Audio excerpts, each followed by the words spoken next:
Hello guys, आप सभी का कुमार विष्णु क्लासेस चैनल में हार्दिक स्वागत है और अभिनंदन।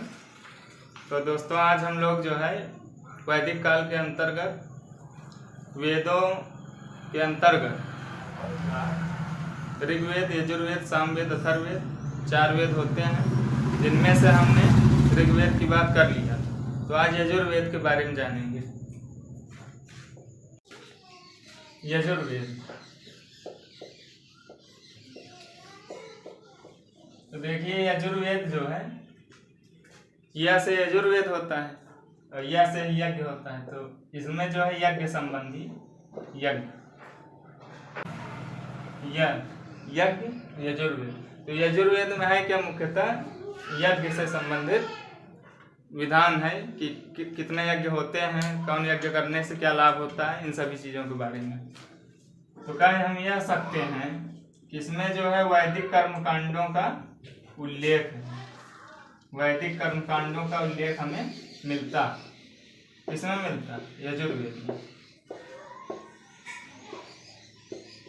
ठीक, इसके अतिरिक्त जो है यजुर्वेद जो है ये गद्य एवं पद्य दोनों में,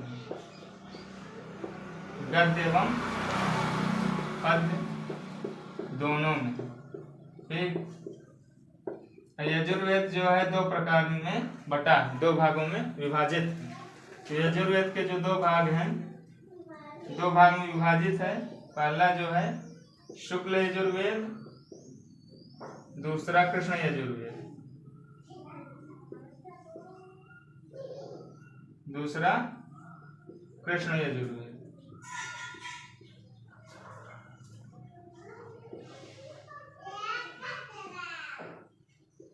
शुक्ल यजुर्वेद जो है इसी को वाजसनेयी संहिता भी बोलते हैं। शुक्ल यजुर्वेद को क्या बोलते हैं? वाजसनेयी संहिता।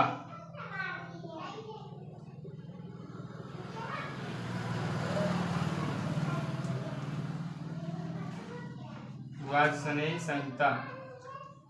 ठीक, और यजुर्वेद में जो है 40 अध्याय हैं, 40 अध्याय, 1990 मंत्र हैं। ठीक, तो ये सब बातें हमें ध्यान रखेंगे। अब हम इनको जो है पूरा इसका जो है एक क्लियर जो है ग्राफ टाइप जानेंगे कि शुक्ल यजुर्वेद जो है उसके अंदर कितना विभाजन है। यजुर्वेद को 2 भागों में बांटा गया है, इसका पूरा एक विधिवत ग्राफ पे चर्चा करेंगे। ठीक,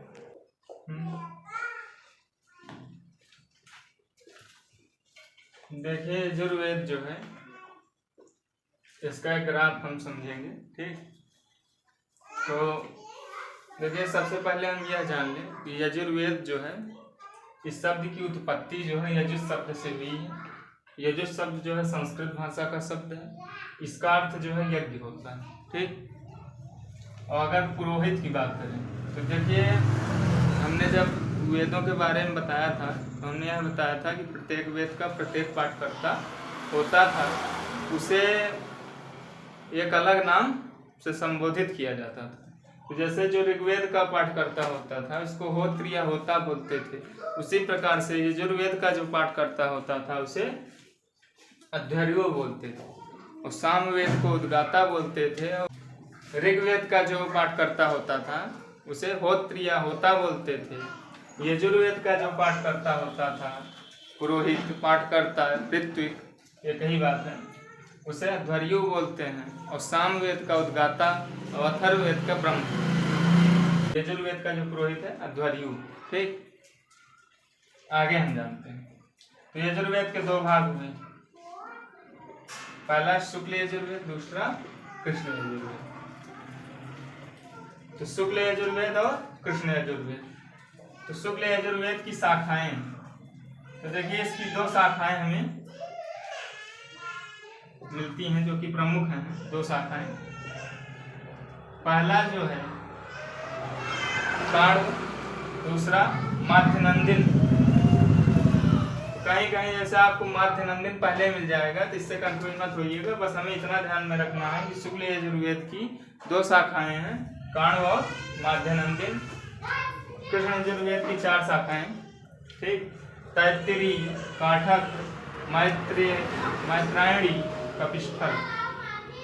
तैत्तिरीय, काठक, मैत्रायणी, कपिस्थल, 4 शाखाएं कृष्ण यजुर्वेद की। तो देखिए अब हम यह जानेंगे ब्राह्मण ग्रंथ। तो यजुर्वेद के देखिए ब्राह्मण ग्रंथ 2 हैं, शतपथ, तैत्तिरीय। 2 ब्राह्मण ग्रंथ हैं, जिसमें शतपथ ब्राह्मण ग्रंथ जो है यह एक बहुत महत्वपूर्ण स्रोत है प्राचीन भारतीय इतिहास को जानने का। प्राचीन भारतीय इतिहास के स्रोतों में, वेदों में ऋग्वेद के बाद जो है अगर किसी चीज का स्थान आता है तो शतपथ ब्राह्मण ग्रंथ का है, ठीक। यहाँ से हमें काफी जानकारी होती है शतपथ ब्राह्मण ग्रंथ। तो ये जो शतपथ ब्राह्मण ग्रंथ है, ठीक, ये बहुत इंपॉर्टेंट है। और दूसरा जो ब्राह्मण ग्रंथ है यजुर्वेद का वो है तैत्तिरीय।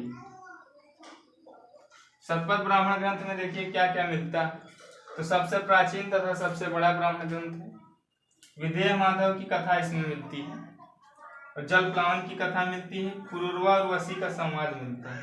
पुरुरवा जो है नायक है और उर्वशी जो है नायिका है, इन्हीं दोनों का संवाद मिलता है। ये बहुत ही फेमस नायक नायिका हैं।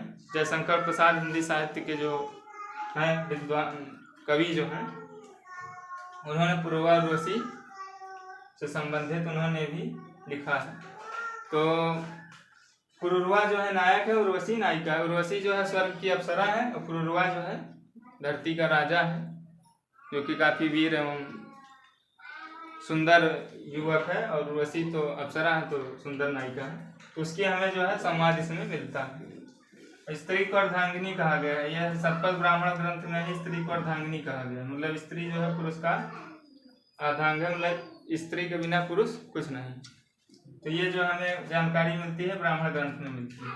ब्राह्मण ग्रंथ में, शतपथ ब्राह्मण ग्रंथ में यह जानकारी हमें मिलती है। तैत्तिरीय ब्राह्मण ग्रंथ जो है कृष्ण यजुर्वेद का ब्राह्मण ग्रंथ है। तो एकदम से देखिए नॉर्मली ये भी याद हो जाएगा। जैसे देखिए 2 ब्राह्मण ग्रंथ हैं, शतपथ ब्राह्मण ग्रंथ, तैत्तिरीय ब्राह्मण ग्रंथ यजुर्वेद के।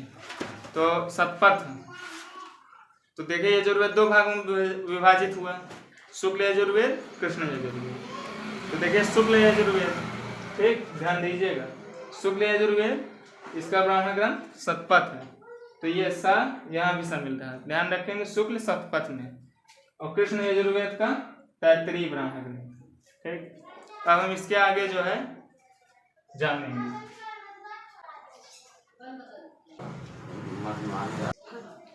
तो देखिए यजुर्वेद के अब हम उपनिषदों के बारे में जानेंगे। तो यजुर्वेद के देखिए उपनिषद, तो बृहदारण्यक उपनिषद, कहीं कहीं आप सुनेंगे बृहदारण्यक, ठीक, लेकिन होता है शुद्ध जो है बृहदारण्यक।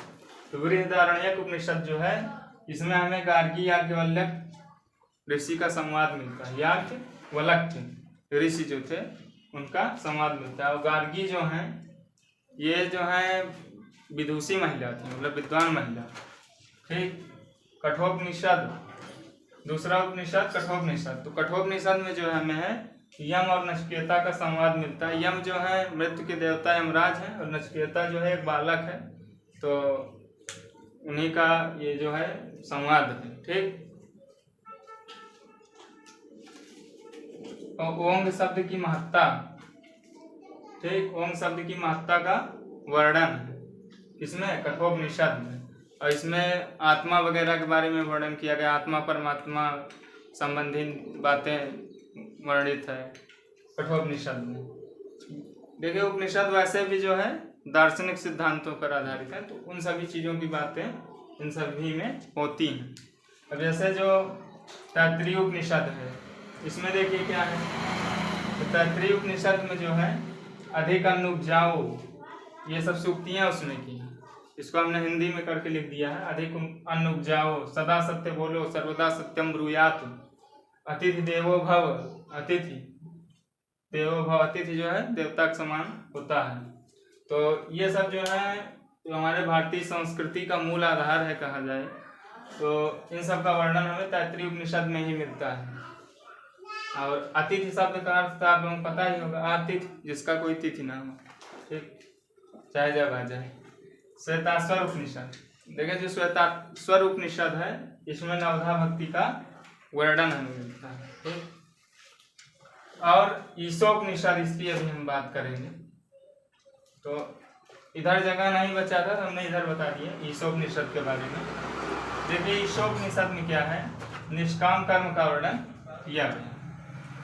निष्काम कर्म क्या है, तो निष्काम कर्म का अर्थ यह है कि कामना रहित कर्म, ठीक। तो इसका जो है सबसे व्यापक वर्णन हमें भगवत गीता में मिलता है, जो श्रीमद् भगवत गीता है, महाभारत के भीष्म पर्व से दिया गया है। जो श्रीमद् भगवत गीता जो है, जिसमें भगवान श्री कृष्ण ने अर्जुन को संवाद जो दिया है, उनके मध्य जो संवाद हुआ है, जो ज्ञान दिया है भगवान श्री कृष्ण ने, तो उसी में इसका व्यापक वर्णन, किसका, निष्काम कर्म का, ठीक। कहते हैं ना कि कर्मण्येवाधिकार अस्ते मा फलेषु कदाचन। तो जो कर्मण्येवाधिकार अस्ते मा फलेषु कदाचन जो श्री कृष्ण ने कहा है, तो उसमें जो निष्काम कर्म के बारे में जो भगवान श्री कृष्ण ने भगवत गीता में बताया है, उसका वर्णन जो है यहाँ हमें मिलता है ईशोपनिषद में। लेकिन अगर हम व्यापक रूप से वर्णन की बात करें कि सबसे अधिक उसका विस्तार कहाँ है, तो श्रीमद् भगवत गीता में। श्वेताश्वर उपनिषद, इसमें नवधा भक्ति का वर्णन है, ठीक। अब हम यजुर्वेद के आरण्यकों की बात कर लें तो बृहदारण्यक, तैत्तिरीय आरण्यक और शतपथ आरण्यक है, 3 इसके आरण्यक भी हैं। आरण्यक मतलब जो अरण्य में लिखा जाए, ठीक। तो हम लोगों ने यजुर्वेद का जो है, देखिए मुख्य इसमें जानकारी जो हमें याद करना है, सबसे पहले हमें यह जानकारी होनी चाहिए यजुर्वेद जो है गद्य और पद्य दोनों में है। यजुर्वेद की 2 शाखाएं, शुक्ल यजुर्वेद, कृष्ण यजुर्वेद।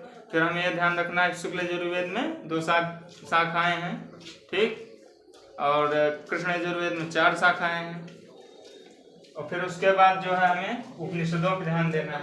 उपनिषद जो है ये हमें यह ध्यान रखना पड़ेगा कि कौन सा किस वेद का उपनिषद है। और उससे भी जरूरी ये है कि क्वेश्चन जो बनता है ऐसे, जैसे पूछ लिया कि हम नचिकेता संवाद कहाँ पर वर्णित है, तो ये कठोपनिषद में वर्णित है।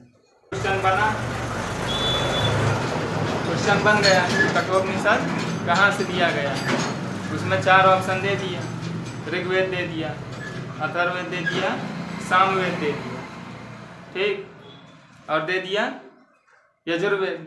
तो आप तो यजुर्वेद तुरंत मार देंगे कि कठोपनिषद जो है यजुर्वेद का है, ठीक। वहाँ पर तो सही है, लेकिन अगर डिटेल में आ गया ये क्वेश्चन, डिटेल में आने का मतलब ये है, जैसे पूछा कि कठोपनिषद कहाँ से लिया गया है, फिर आपको ऑप्शन में दे दिया शुक्ल यजुर्वेद, कृष्ण यजुर्वेद, ऋग्वेद, अथर्ववेद, तब आप कृष्ण यजुर्वेद मारेंगे, क्योंकि कठोपनिषद जो है कृष्ण यजुर्वेद से लिया गया, ठीक।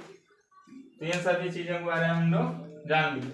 तो आज हम लोग जो है यजुर्वेद में के बारे में जान लिए। तो आज की क्लास हम यहीं समाप्त करते हैं। अगले क्लास में जब मिलेंगे तो अब जब हम अगली बार चर्चा करेंगे तो सामवेद की चर्चा करेंगे। आप सभी स्वस्थ रहें, मस्त रहें, व्यस्त रहें और जय हिंद जय भारत। फिर मिलेंगे अगली क्लास में। बाय।